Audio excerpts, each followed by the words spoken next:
Halo, assalamualaikum warahmatullahi wabarakatuh. Penyempitan saluran napas bisa nanti menyebabkan gangguan pernapasan tentunya ya. Misalkan jadinya sesak napas, napasnya bunyi mengi ya, ataupun bengek-bengek kalau orang bilang. Bisa juga batuk-batuk. Nah, kondisi ini bisa saja tanda kalau kamu mengalami namanya bronkokonstriksi. Yang belum tahu teman-teman, bronkokonstriksi adalah penyempitan saluran udara dan gangguan aliran udara di paru-paru akibat pengecangan dari otot polos di sekitar bronkus dan bronkiolus. Nah, jadi teman-teman ya, ibaratkan ini pipa ya. Nah, kemudian dia seperti mengencang bagian, makanya dia jadi menyempit, akhirnya saluran napasnya seperti tercekik. Ada salah satu jenis bronkokonstriksi, yaitu bronkokonstriksi ini penyebabnya ataupun pemicunya itu oleh olahraga atau disebut dengan EIB ya, EIB, Exercise Induced Bronchoconstriction. Nah, jadi teman-teman, ini merupakan penyempitan sementara dari otot polos bronkial setelah aktivitas fisik.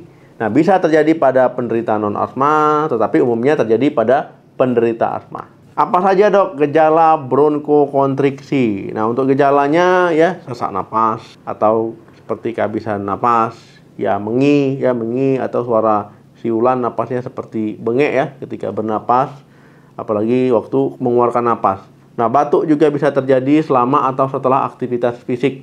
Ya, rasa sesak atau tidak nyaman di area dada. Nah, ini bisa terjadi teman-teman untuk gejalanya. Untuk penyebabnya apa dok bronkokonstriksi ini? Nah, teman-teman ya, bronkokonstriksi ini terjadi karena aktivasi dari sistem saraf parasimpatis ya. Jadi ada hubungannya dengan saraf. Nah, ada beberapa kondisi yang bisa jadi pemicunya. Misalkan asma, ya, paparan alergen ya, debu, serbuk sari, bulu hewan misalkan. Ya, iritan inhalasi, misalkan asap rokok, polusi udara, ya, kemudian bahan kimia tertentu ini juga bisa. Olahraga ataupun aktivitas fisik yang intens ya. Kemudian infeksi saluran pernapasan.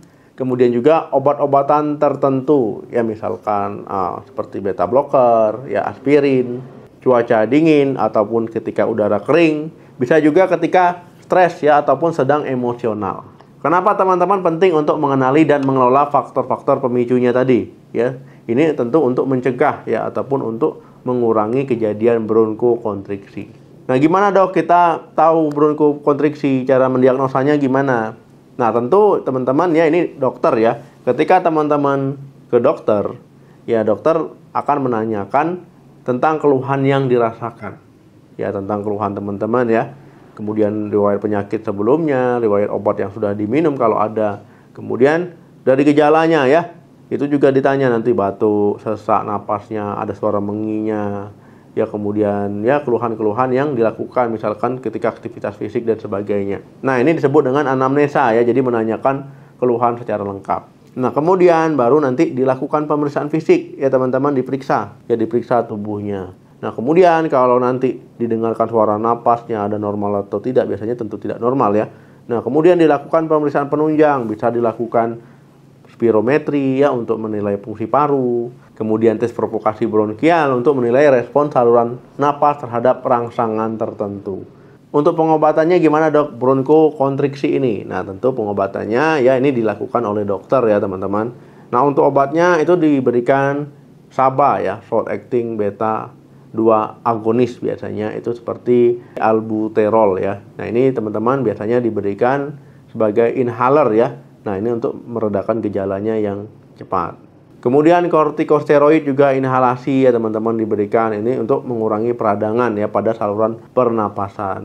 Nah, kemudian teman-teman ada juga obat montelukast ya, ini efektif untuk mengobati EIB tadi ya. Jadi antagonis reseptor leukotrien ya. Jadi itu adalah salah satu golongan obatnya. Kemudian stabilisator sel mas ya, jadi obatnya seperti kromolin ya teman-teman. Jadi ini biasanya obat ini dapat dihirup sebelum terpapar pemicu. Jadi seperti mencegah ya. Nah, tentu tadi teman-teman ya, obat-obatan tadi diimbangi juga dengan gaya hidup yang sehat ya. Jadi menghindari faktor pemicunya. Jadi jika diperlukan supaya tidak kambuh-kambuhan. Ya, kalau seandainya olahraga sebaiknya dilakukan pemanasan dulu ya untuk mengurangi keparahan dari EIB tadi. Kemudian menghindari pemicunya ya, misalkan teman-teman pemicunya alergen-alergen tertentu ya.